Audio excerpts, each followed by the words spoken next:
Hey everyone, welcome to Princess of Gay. I'm your host Connie, and today we are here with RWBY Volume 9, Chapter 1. Just as a note, I am sticking to what I said before. We are still going to do one more Big City Greens video with a few different episodes. This just came out yesterday. I wanted to get to this as soon as possible. I have a little time here. I don't have enough time to record the Big City Greens video, so I have enough time to get to this. And I'm excited, although this is very outdated. RWBY has not looked like this for a while. Let me just tuck this back where it goes. But, so yeah. I had a tumultuous end to last volume. If you guys remember, I was upset. Like, really upset. Like, actually angry at what they did. And it was just one thing. Everything else in last volume was great and well written and well handled, even if it was stressful as hell. It's just how they handled Penny. I understand what they were trying to go for with her choosing her death this time, and with it having that sense of what would be the word,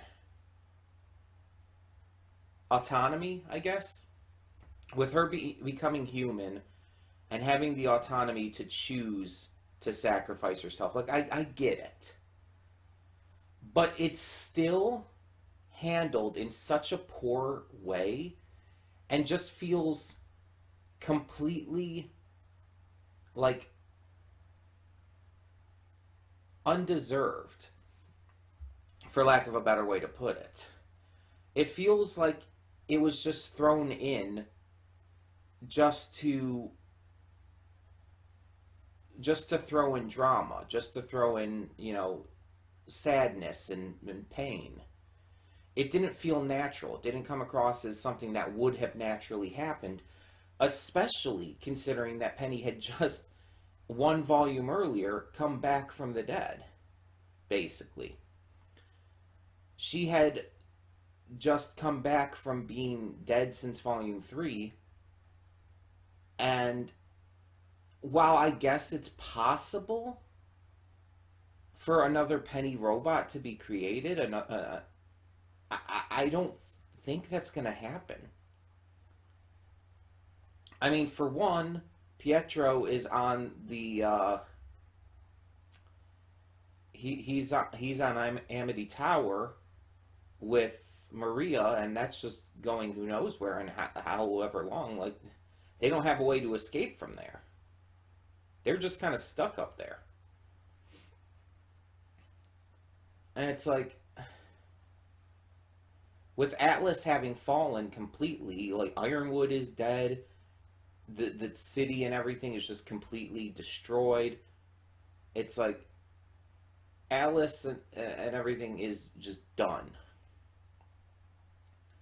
With that, it's like there's not really a way to control Atlas Tower, right? Not Atlas Tower, the you know what I mean. I think I just said it too, and it's like, what the hell? The arena. I haven't been awake for long, clearly. But it's like, my biggest issue is just, I don't agree with what they did with Penny. I just don't.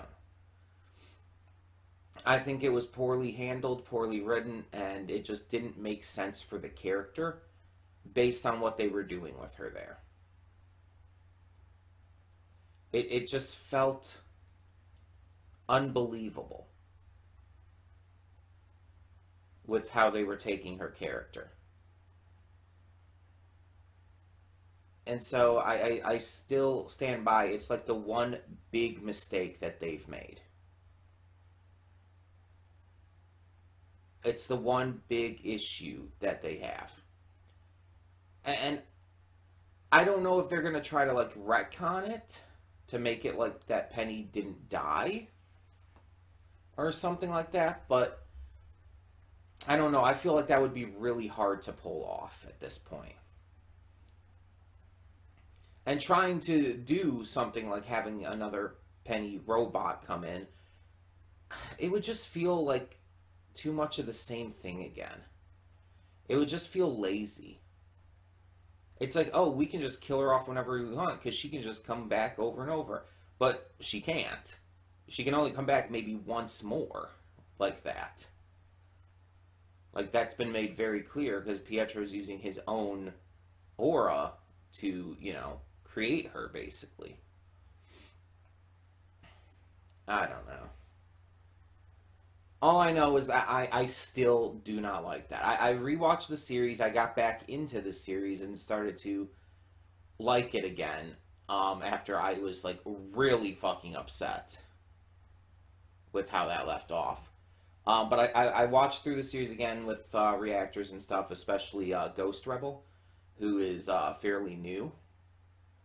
I watched through his reactions as he was going through them, and yeah, it got me very much back into the mindset of, like, okay, I can get to this again. Because, again, I was that upset. Like, I barely watched any reactions to the Season 8 finale because it pissed me off too much. I couldn't bring myself to do it. But yeah, luckily rewatching with him has helped me. And now the big question is, what's next?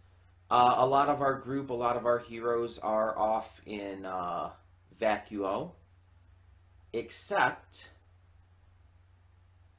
everyone who fell off. They have arrived in what appears to be Wonderland.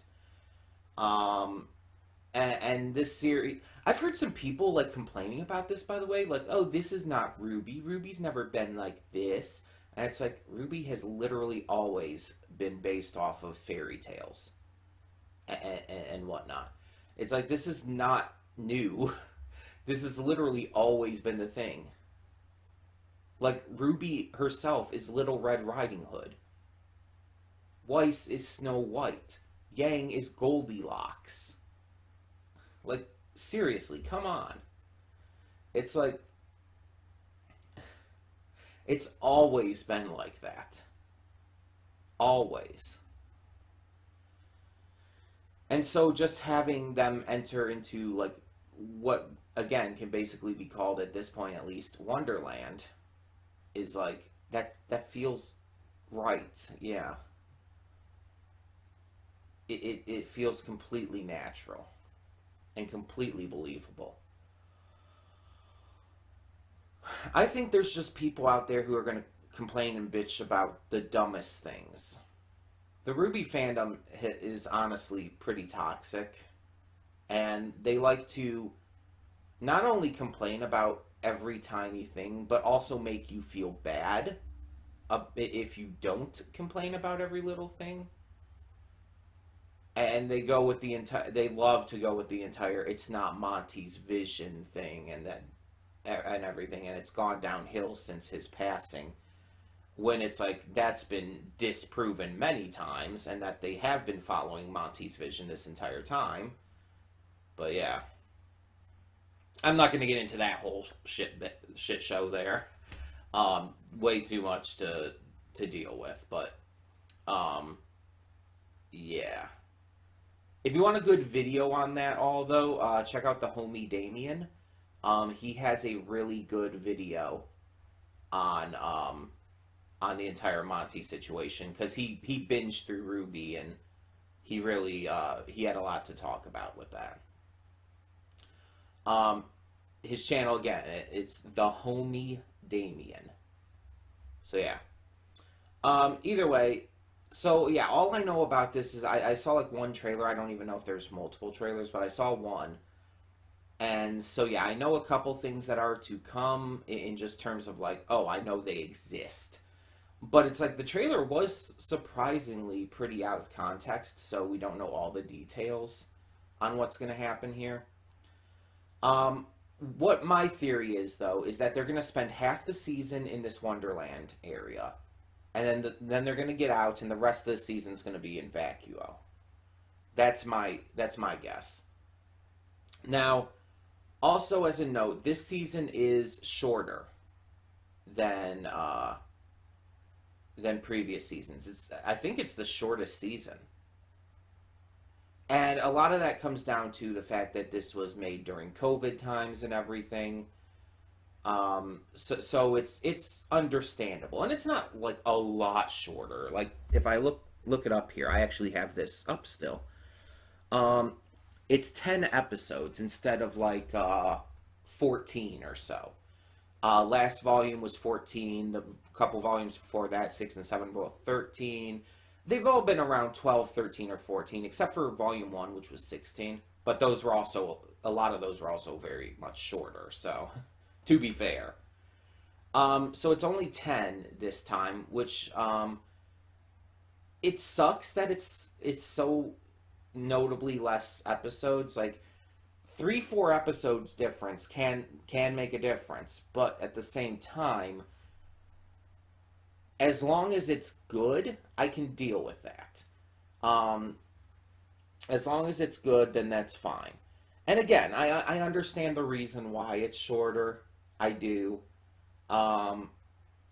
It just sucks. It just kind of sucks, you know.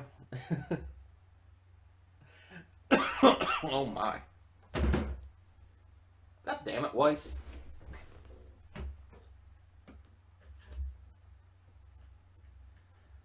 My thing here isn't like entirely like flat, I guess you could say. It like dips towards the middle, so she's kind of like falling over. So I apologize for that. But this is also the first volume, fun fact, that hasn't released approximately a year after the last one. Because usually all volumes have released like a year after the previous one released. Like the first volume was 2013, then we had 2014, 15, 16, 17, so on and so on. But this one is the only one that had like a 3-year break between premieres, or a 2-year break between the last finale and this premiere. And again, it's because of COVID. It's understandable. There's nothing we could really do about that. I don't blame anyone. I'm glad it's finally here, and I trust that they're going to do the best they can with these 10 episodes. Because despite my issues with how last volume ended, I still stand by that each volume has been better than last overall. It's unquestionable that each volume has just like increased in quality for me, and it's just like it just keeps getting better and better. This volume might be a little bit of a transitional volume. After the last couple volumes were so intense, I think this might be a transitional one as well, to kind of cut back on that, just to take a breather. The Wonderland stuff, and it might help with that too. So yeah. Yeah, we're just gonna get this started. We're gonna get this started, I hope for the best, and see what this has in store for us.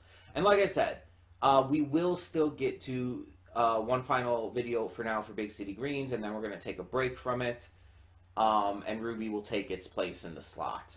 But we are going to get to that one last video still, which will be multiple episodes, so yeah. So, in the meantime, let's get this going. When the screen fades to black, pause this redirect and go to the description below. Follow the link to the reaction, and after you watch it, come back here to the redirect and resume play. Because after it fades to black, then fades back in, everything from that point forward will be my afterthoughts and will contain spoilers to the episode. So, that being said, thank you so much for tuning in, and I will see you at the reaction. And we are back, and we'll begin with spoilers in 3, 2, 1, now. So, this episode was pretty short, shorter than I thought, like by probably like 5 minutes, I would say. But I think that's probably because it was kind of the introductory episode to all of this. And they probably wanted to keep it short, in order to just bring us into this Wonderland a little easier before everything really starts to go down. I assume most of the season will be like probably around 22 minutes or so each. Though I guess they could possibly vary here and there just because of different reasons and whatnot, centered around the pandemic and the production for this season. But yeah, either way. So this is pretty much what I expected this first episode to be.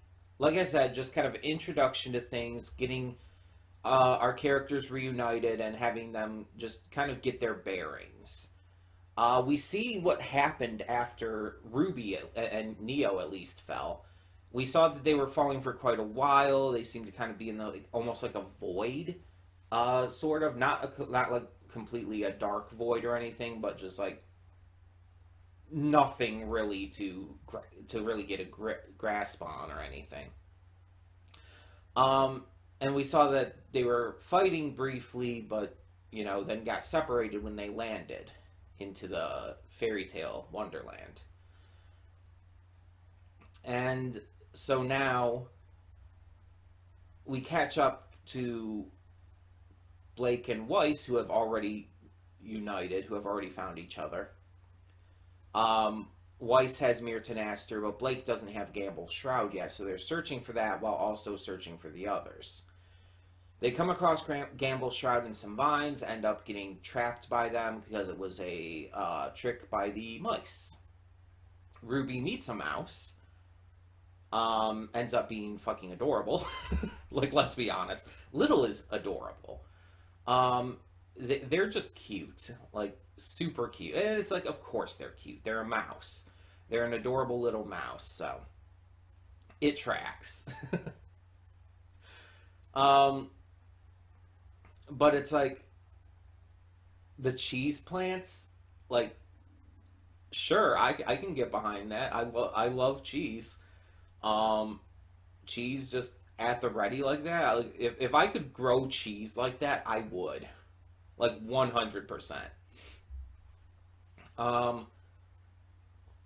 But Ruby ends up coming across them and everything's explained. The mice apologize and just explain, like, you can't blame us for being a little skittish around cats and snakes and cats. I like how they say cats twice. Which, I get it, obviously. But it's like, this is interesting so far. They start to head towards this cliff so they can get a better view of things, which is a really smart plan. Like, just getting the high ground is extremely, extremely smart in this situation.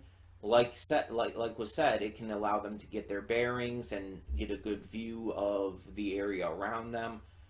Like, if you were ever lost in a situation like this, like, God forbid, but if you ever were, like, that would be the smartest move to make. Go for the high ground.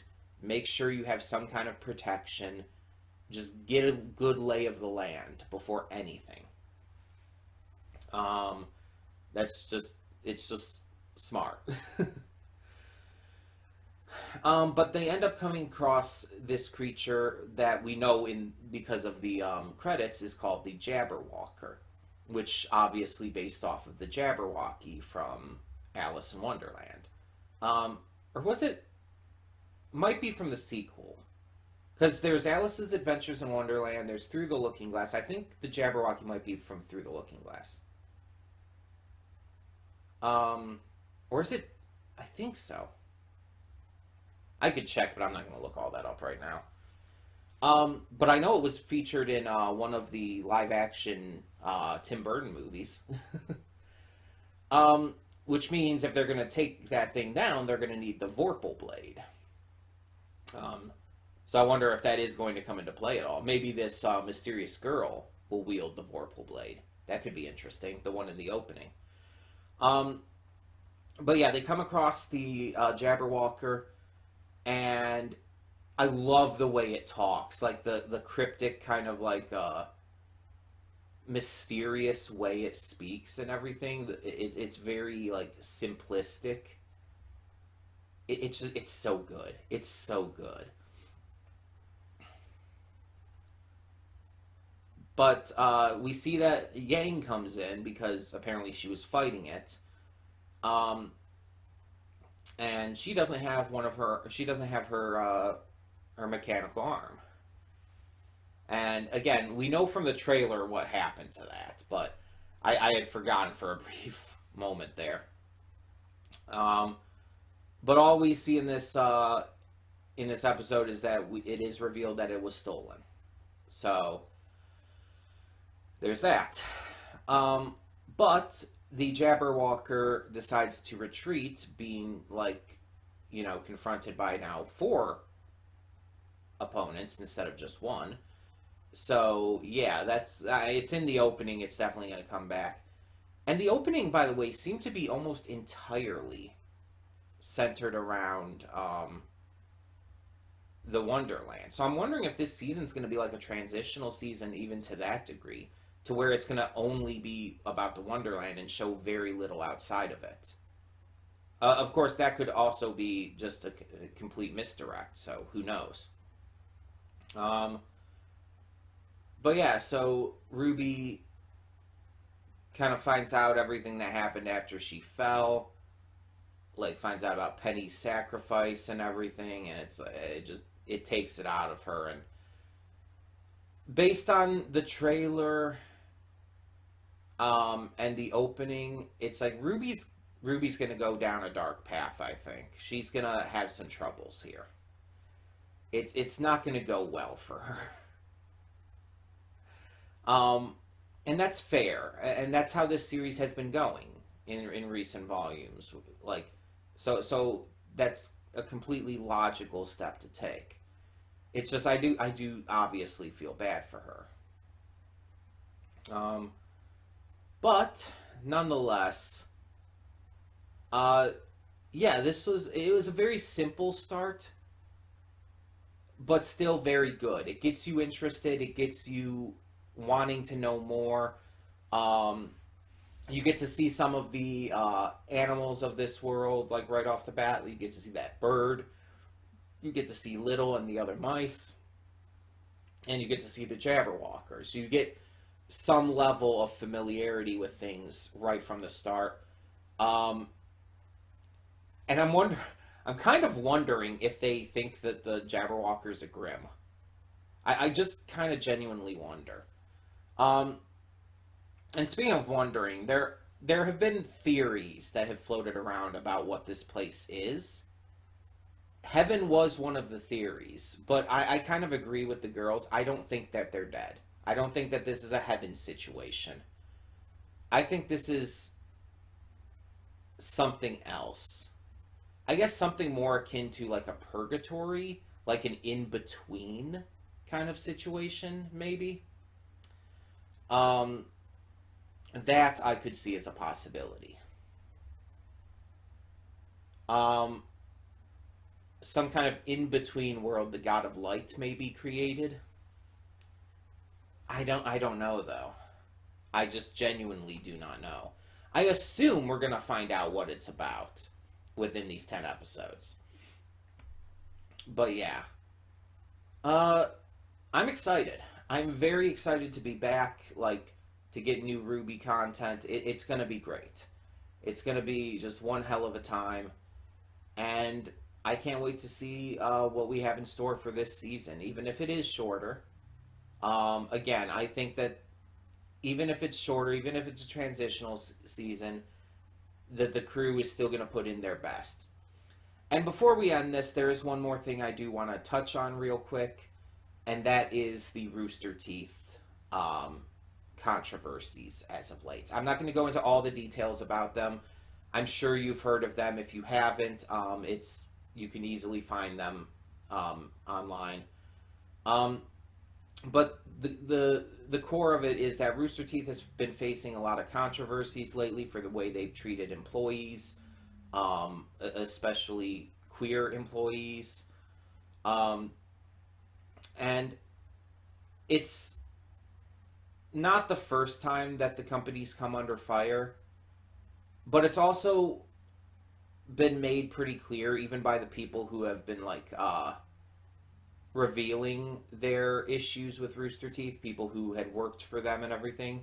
It's been made clear that the RWBY are not the issue. It's the higher ups. It's the ones in charge of Rooster Teeth. It's the big wigs, basically. That the RWBY are fine. That's been made pretty clear. But it's completely understandable not wanting to support Rooster Teeth in this kind of situation with all of that was revealed. And it's just, do what's best for you, I feel, is the best way to go about it. Do what's best for you, handle it in the way that you handle it. And I think that, like, as long as you're not, like, siding with the things that the higher-ups in Rooster Teeth have done, the terrible shit that they've perpetuated and all, as long as you're not on the side of that, then okay. I can give you a lot of leeway in this. Because again, RWBY is it's under the umbrella of Rooster Teeth, but it's the RWBY who actually make it, and they're not the problem. That's, again, it's been made abundantly clear by the people who have kind of acted, I guess you could say, as whistleblowers in this regard. So yeah, I wanted to address that real quick to just let you know my thoughts on that, because I don't think I've mentioned my thoughts on that anywhere, not even on the Discord. But yeah, either way, let me know your thoughts down below on this first episode of RWBY Volume 9. And for now, I'm Connie, and I'm signing off. See y'all next time.